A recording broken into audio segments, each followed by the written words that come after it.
கோட்டக்குப்பம் ரவுண்டானா அருகே கத்தியுடன் சுற்றித் திரிந்த இருவரை போலீசார் கைது செய்தனர். கோட்டக்குப்பம் ஈசிஆர் சாலை பகுதியில் கோட்டக்குப்பம் சப் இன்ஸ்பெக்டர் நவநீத கிருஷ்ணன் தலைமையில் போலீசார் நேற்று காலை ரோந்து பணியில் ஈடுபட்டிருந்தனர். அப்பொழுது கோட்டக்குப்பம் ரவுண்டானா அருகே வந்த இருசக்கர வாகனத்தை நிறுத்தி சோதனை செய்தனர். அப்பொழுது பைக்கில் வந்த 2 வாலிபர்களை பிடித்து விசாரித்தனர். அவர்கள் முன்னுக்கு பின் முரணாக பதிலளித்ததை அடுத்து வாலிபரை தீவிர சோதனை செய்தனர். அப்பொழுது அவர்கள் வந்த இருசக்கர வாகனத்தையும் சோதனை செய்தனர். அதில் பட்டாக்கத்தி ஒன்று மறைத்து வைத்திருந்தது தெரியவந்தது. இதையடுத்து அவர்களை காவல் நிலையம் அழைத்து வந்து விசாரணை நடத்தினர். விசாரணையில் அவர்கள் கோட்டக்குப்பம் மரைக்காயர் தெரு 2வது குறுக்கு தெருவை சேர்ந்த முகமது சித்திக் மகன் ஹஜ்ஜி முகமது மற்றும் புதுச்சேரி வில்லியனூர் சுல்தான்பேட்டை ராஜா நகர் பகுதியைச் சேர்ந்த உசேன் மகன் சாகுல் அமீத் என்பதும் தெரியவந்தது. இதையடுத்து ஹஜ்ஜி முகமது மற்றும் சாகுல் அமீத் ஆகிய இருவர் மீதும் ஆயுத சட்டத்தின் கீழ் வழக்கு பதிவு செய்து கைது செய்து நீதிமன்றத்தில் ஆஜர்படுத்தப்பட்டு சிறையில் அடைக்கப்பட்டனர். புதுச்சேரியில் தாவேகாவுடன் கூட்டணி குறித்து இதுவரை முடிவு செய்யவில்லை. அவர்கள் அழைத்தால் அது பற்றி பேசி முடிவு எடுக்க தயாராக இருப்பதாக காங்கிரஸ் தலைவர் MP வைத்திலிங்கம் தெரிவித்துள்ளார். இதுகுறித்து காங்கிரஸ் அலுவலகத்தில் செய்தியாளர்களை சந்தித்த அவர், மத்திய அரசின் நீட் தேர்வால் இதுவரை 18க்கும் மேற்பட்டவர்கள் மாணவிகள் தற்கொலை செய்து கொண்டிருக்கிறார்கள். மத்திய அரசின் சரியான அணுகுமுறை இல்லாததே உயிரிழப்பிற்கு காரணம் என்று குற்றம் சாட்டினார். நீட், JEE தேர்வுகள் மாணவர்களுக்கு ஒரு பயத்தை உருவாக்கக்கூடிய தேர்வாகத்தான் உள்ளது. மத்திய அரசாங்கம் ஆரம்ப கல்வி முதல் ஆராய்ச்சி கல்வி வரை 1.4 லட்சம் கோடி ரூபாய் செலவு செய்கிறது. ஆனால் நீட் தேர்வுக்கு மட்டும் 1.32 கோடி ரூபாய் செலவு செய்கிறது. மத்திய அரசு கல்விக்கு செலவு செய்யும் தொகையை விட நீட் தேர்வுக்கு செலவு செய்யும் தொகை அதிகம் என்று குறிப்பிட்டார். மாணவர்கள் மாற்றம் வேண்டும் என்று நினைக்கிறார்கள். அந்த மாற்றத்தை எவ்வாறு உருவாக்க வேண்டும் என்பதுதான் ஆட்சியாளர்களுக்கு தெரியவில்லை. அதனால் மாணவர்கள் உயிரை மாய்த்துக் கொள்கிறார்கள். எனவே நீட் தேர்வு அமைப்பையே மாற்ற வேண்டும் என கேட்டுக்கொண்டார். புதுச்சேரியில் தாவேகாவுடன் கூட்டணி குறித்து இதுவரை முடிவு செய்யவில்லை. அவர்கள் அழைத்தால் அது பற்றி பேசி முடிவு செய்வோம் என்று MP வைத்திலிங்கம் தெரிவித்தார். புதுச்சேரியில் இருந்து ஏர்போர்ட் மற்றும் லாஸ்பேட்டை பகுதிகளுக்கு செல்லும் சாலையோர போலீசார் தடுப்பு கட்டை அமைத்து தடுத்ததை கண்டித்து சாலை மறியல் போராட்டத்தில் ஈடுபட்ட பொதுமக்கள் போலீசாருடன் வாக்குவாதத்தில் ஈடுபட்டதால் பரபரப்பு நிலவியது. புதுச்சேரி நகரத்தின் முக்கிய பகுதிகளாக பாக்கமுடையான்பேட், லாஸ்பேட்டை, ஏர்போர்ட், புதுப்பேட்டை உள்ளிட்ட பகுதிகளில் 20க்கும் மேற்பட்ட பள்ளி, கல்லூரி மற்றும் அரசு நிறுவனங்கள் இயங்கி வருகிறது. பள்ளிக்கு மற்றும் கல்லூரிகளுக்கு செல்லும் மாணவிகள் மற்றும் வேலை நிமித்தமாக செல்லும் பொதுமக்கள் ஆகியோரும் கிழக்கு கடற்கரை சாலையை கடந்து கொக்கு பார்க் சிக்னல் வழியாகத்தான் செல்ல வேண்டும். அந்த பாதையை போலீசார் எந்தவித முன் அறிவிப்பும் இன்றி தடுப்பு கட்டைகளை அமைத்து தடுத்ததால் பள்ளி மற்றும் கல்லூரிகளுக்கு செல்லும் மாணவிகள் மற்றும் வேலை நிமித்தமாக செல்லும் பொதுமக்கள் செல்ல முடியாமல் கடுமையான அவதிக்கு ஆளாகினார்கள். இதனால் கொக்கு பார்க் சிக்னலில் பெரும் போக்குவரத்து நெரிசல் ஏற்பட்டது. இதனையடுத்து வாகன ஓட்டிகள் மற்றும் பொதுமக்கள் தடுப்பு கட்டையை உடனடியாக அகற்ற வேண்டும் என வலியுறுத்தி கிழக்கு கடற்கரை சாலையில் மறியல் போராட்டத்தில் ஈடுபட்டனர். தொடர்ந்து சம்பவ இடத்திற்கு வந்த போலீசாருடன் பொதுமக்கள் கடுமையான வாக்குவாதத்திலும் ஈடுபட்டனர். ஆனாலும் தடுப்பு கட்டைகள் அகற்றப்படவில்லை. தொடர்ந்து போலீசாருடன் வாக்குவாதத்தில் ஈடுபட்ட பொதுமக்கள் பொறுமையை இழந்து அவர்களாகவே தடுப்பு கட்டையை அகற்றிவிட்டு வழியை ஏற்படுத்தினார்கள். இதனால் சிறிது நேரம் அங்கு பரபரப்பு நிலவியது. காரைக்கால் தலத்தெரு தூய அந்தோணியார் ஆலய திருவிழா கொடியேற்றத்துடன் தொடங்கியது. காரைக்கால் மாவட்டம் காரைக்கால் வடக்கு தொகுதிக்கு உட்பட்ட தலத்தெரு பகுதியில் தூய அந்தோணியார் ஆலயம் அமைந்துள்ளது. இவ்வாலயத்தின் ஆண்டு திருவிழா இன்று கொடியேற்றத்துடன் தொடங்கியது.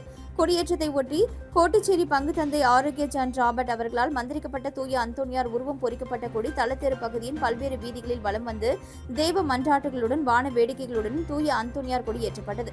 கொடி ஏற்றும் பொழுது இசைக்கப்பட்ட தூய அந்தோணியார் பாடல் அங்கிருந்து கிறிஸ்தவர்களின் மனத்தை உருக செய்தது. அதனைத் தொடர்ந்து சிறப்பு திருப்பலி நடைபெற்றது.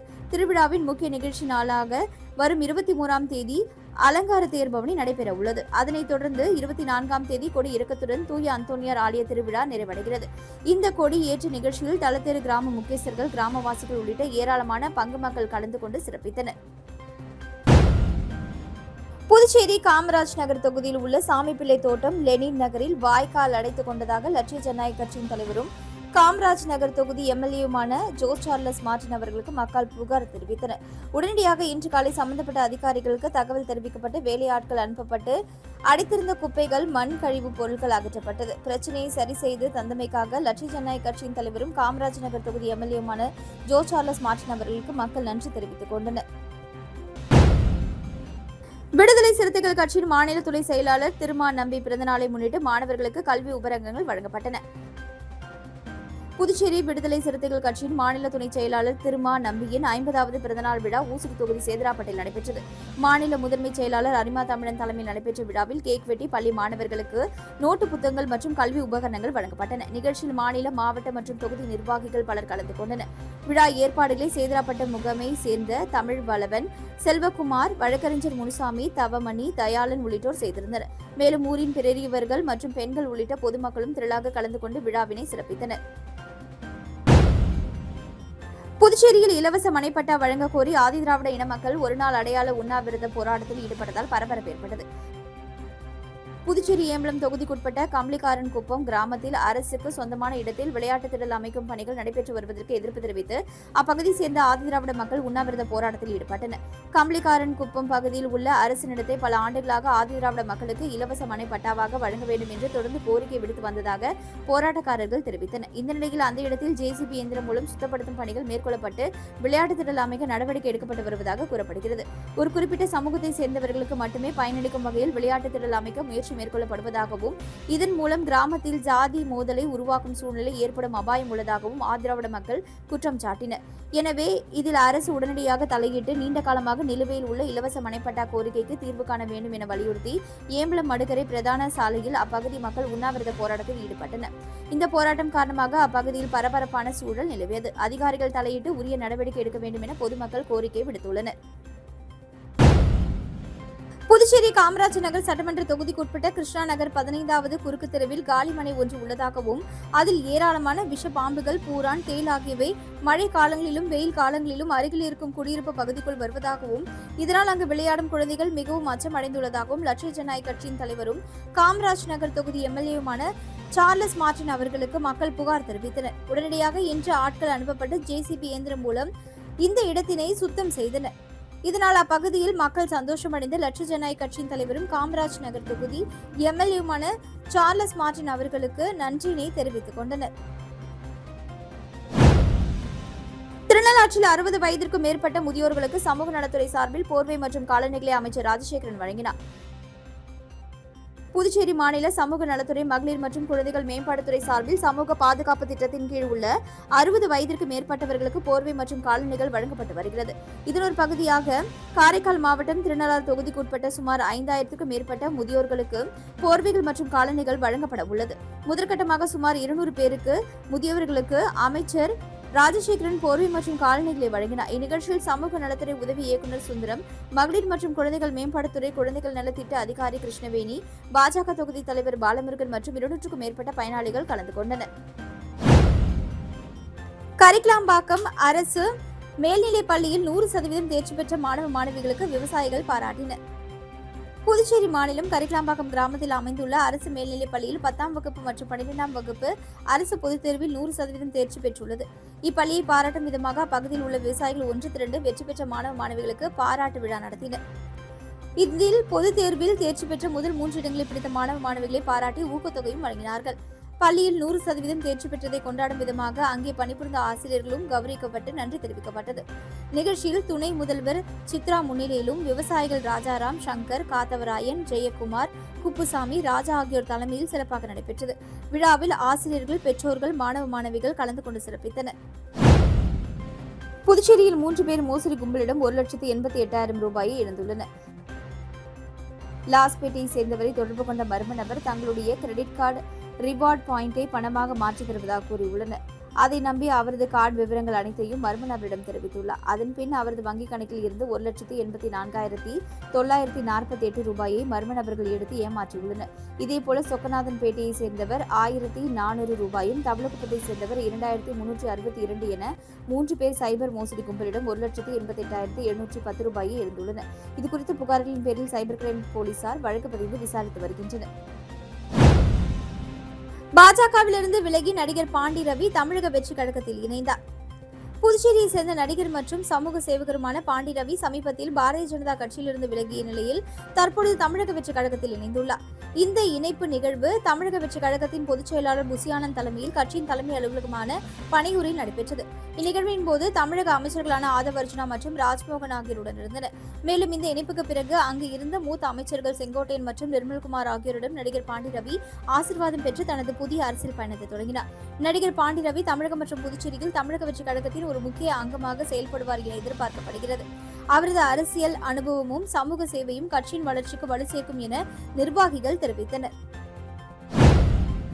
மஞ்சள் இல்லத்தரசிகளுக்கான 1000 ரூபாய் உரிமை தொகை வழங்குவதற்கான கோப்பு நிதி இல்லாத சூழ்நிலையில் மீண்டும் திரும்பியுள்ளது. புதுச்சேரியில் மஞ்சள் ரேஷன் கார்டு வைத்துள்ள இல்லத்தரசிகளுக்கு 1000 ரூபாய் உரிமை தொகை வழங்கப்படும் என முதல்வர் ரங்கசாமி சட்டசபையில் அறிவித்திருந்தார். கடந்த ஆட்சியின் இறுதி வரை இதற்கான முயற்சிகள் மேற்கொள்ளப்பட்டும் அதை நடைமுறைப்படுத்த முடியவில்லை. மீண்டும் கூட்டணி அரசு ஆட்சி பொறுப்பேற்றதும் தனது வாக்குறுதியை நிறைவேற்றும் விதமாக இத்திட்டத்திற்கான கோப்பினை முதல்வர் ரங்கசாமி நிதித்துறைக்கு அனுப்பி வைத்தார். நிதித்துறை அதிகாரிகள் இந்த கோப்பினை பரிசீலித்த பின் போதிய நிதி ஆதாரம் இல்லாததை சுட்டிக்காட்டி மீண்டும் முதல்வருக்கே தற்போது திருப்பி அனுப்பியுள்ளனர். முதல்வரை நேரில் சந்தித்த அதிகாரிகள் இதற்கான நிதி நெருக்கடி குறித்து விளக்கம் அளித்துள்ளனர். அதிகாரிகள் கோப்பை திருப்பி அனுப்பிய போதிலும் தகுதி வாய்ந்த அனைத்து மஞ்சள் கார்டு இல்லத்தரசிகளுக்கும் 1000 ரூபாய் வழங்கியே தீர வேண்டும் என்பதில் முதல்வர் ரங்கசாமி உறுதியாக இருக்கின்றார். இதன் காரணமாக மாற்று திட்டங்கள் மற்றும் நிதி திரட்டும் வழிகள் குறித்து தீவிர ஆலோசனை மேற்கொள்ளப்பட்டு வருகின்றன. தமிழக வெற்றிக் கழகம் சார்பில் ஊசுடு தொகுதியின் பல்வேறு இடங்களில் தாவேகா வேட்பாளர் சரவணகுமார் அன்னதானம் மற்றும் நலத்திட்ட உதவிகளை வழங்கி தொடங்கி வைத்தார். தமிழ்நாடு முதலமைச்சர் தமிழக வெற்றிக் கழகத்தின் தலைவர் விஜயின் 52வது பிறந்தநாளை முன்னிட்டு ஊசுடு தொகுதியின் தமிழக வெற்றிக் கழகம் சார்பாக தொகுதி நிர்வாகிகளின் ஏற்பாட்டில் ஊசுடு தொகுதியின் தமிழக வெற்றி கழக வேட்பாளர் சரவணகுமார் தலைமையில் நலத்திட்ட உதவிகள் மற்றும் அன்னதானம் வழங்கப்பட்டது. இதில் சுசாந்திகா ஏற்பாட்டில் தொண்டமானத்தம் சமுதாய நலக்கூடத்தில் மகளிர்களுக்கு புடவைகள் மற்றும் இனிப்புகள் வழங்கி கொண்டாடப்பட்டது.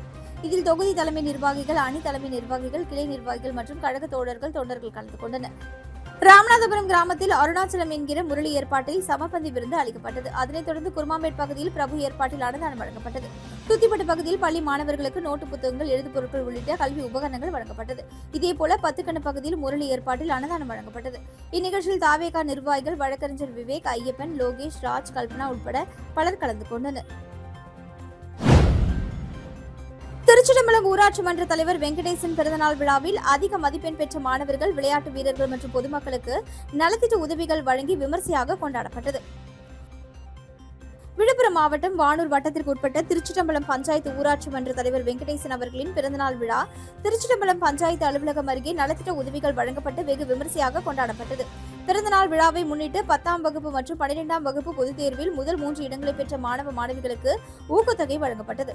மேலும் அதிக மதிப்பெண்கள் பெற்ற ஏராளமான மாணவ மாணவிகளுக்கு சிறப்பு ஊக்கத்தொகைகள் வழங்கி பாராட்டப்பட்டன. அத்துடன் இளைஞர்கள் மற்றும் விளையாட்டு வீரர்களை ஊக்குவிக்கும் வகையில் கிரிக்கெட் பேட், கிரிக்கெட் பந்துகள், வாலிபால், கால்பந்து, கேரம் போர்டு, செஸ் போர்டு உள்ளிட்ட பல்வேறு விளையாட்டு உபகரணங்கள் வழங்கப்பட்டன. மகளிர்கள் சொந்த முயற்சியில் தைத்து வழங்கிய சிறுமிகளுக்கான ஆடைகளை ஊராட்சி மன்ற தலைவர் வெங்கடேசன் வழங்கினார். பிறந்தநாள் விழாவை ஒட்டி ஊர் முக்கியஸ்தர்கள், அரசியல் பிரமுகர்கள், பொதுமக்கள், இளைஞர்கள் மற்றும் ஆதரவாளர்கள் திரளாக கலந்து கொண்டு ஊராட்சி மன்ற தலைவர் வெங்கடேசனுக்கு ஆளுயர மாலை அணிவித்து பொன்னாடை போர்த்தி பிறந்தநாள் வாழ்த்துக்களை தெரிவித்தனர்.